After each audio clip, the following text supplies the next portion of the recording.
Welcome to Movement and Function. I'm Beth Wagner, and today I'm going to show you 4 great exercises to do for a torn rotator cuff to help your shoulder heal naturally without having surgery.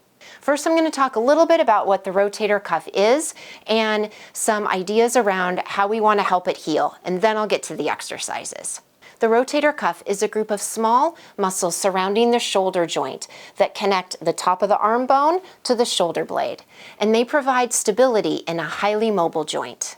In the case of a partial tear, some of the fibers are still connected, and so the fibers that are torn can actually reconnect and fully heal. Since we're dealing with injured tissue, we need to honor the time it takes for that tissue to heal. And healing time varies from person to person, depending on just individual differences between people and the severity of the injury. But it can take anywhere from just a couple of weeks in the case of a minor tear to months in case of a more complex tear or somebody with a more complex medical history. So it's important to be patient with this healing process, listen to your body, and progress gradually. I'll give you some clues as we go through these exercises of what to look for and what to avoid in order to promote healing without aggravating or worsening any tissue injury. The focus of these exercises is gentle movement.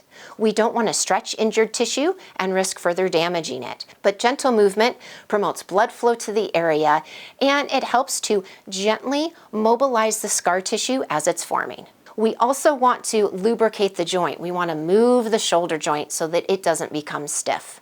Before you start the exercises, if this is an acute injury, meaning it just happened within 1 to 3 days, then I suggest starting with rest and ice. You might go check out my video on rest, ice, compression, and elevation. But long story short, rest and start with 10 minutes of cold compress on your shoulder 3 times a day.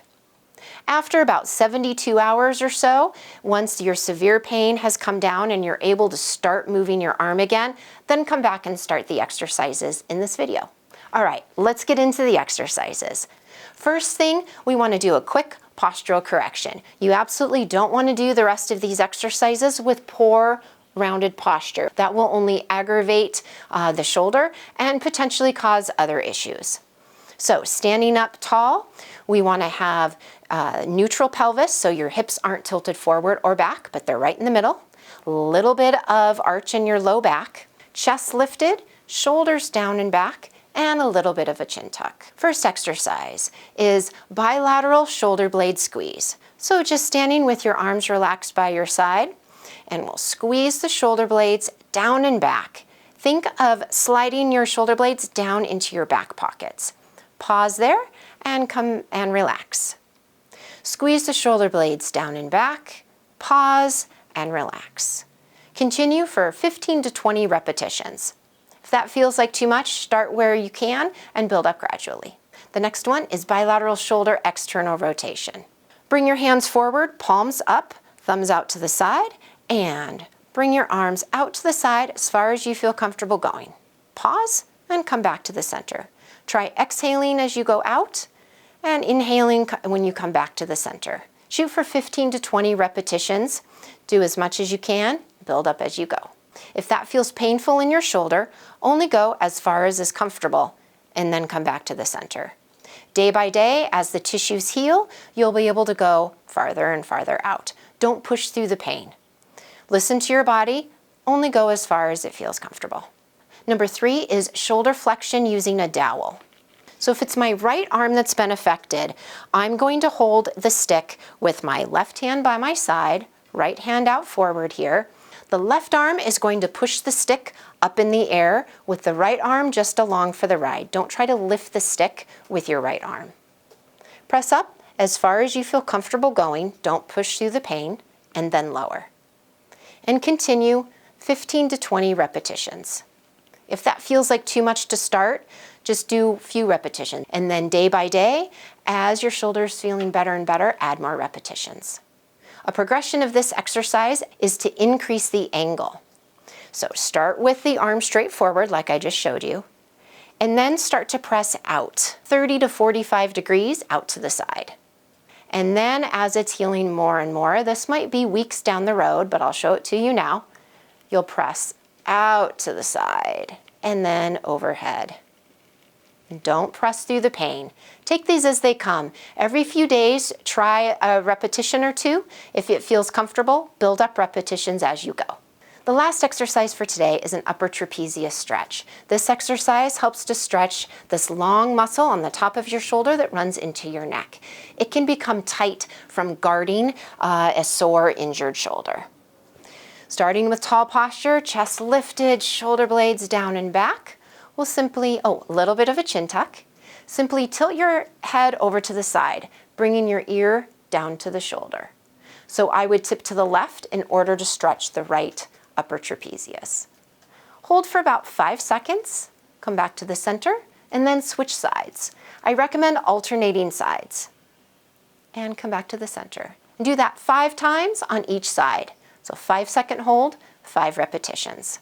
Start these exercises 1 time a day. As you feel more and more comfortable with them, add in a second set, maybe even a third set, depending on how your body is responding. Listen to your shoulder, and if doing these exercises seems to aggravate it or make it feel more painful, then back way off. If it feels like it's helping to keep things kind of loose, keep the blood flow going in there, that's just fine. Continue progressing them. Avoid lifting anything heavier than a coffee cup during the initial healing stages until you are able to fully lift your arm overhead without pain.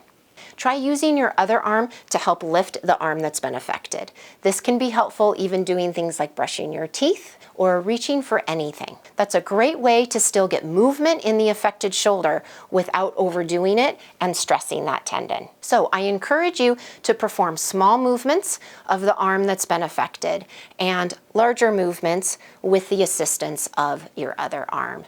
In terms of returning to your usual activity or sport, here are a couple guidelines. Number 1, you want to have full active range of motion on that side. You want to be able to lift your arm overhead and to the side. You want to be able to lift your arm behind your back, at least as far as the other one can go.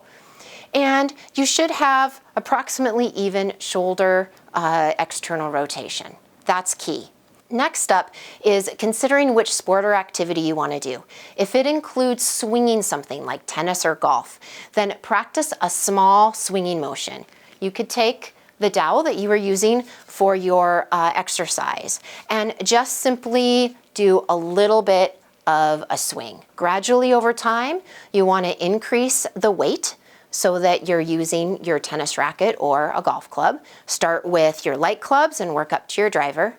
And then increase the speed of the movement so that you get closer to your active speed that you would perform. I hope these exercises are helpful for you to heal your shoulder naturally. If you like this video, please give it a thumbs up and consider subscribing to my channel. If you have any questions or comments, leave them down below. I'll get back to you as soon as I can. Here's to your healing, health, and happiness. Have a wonderful day.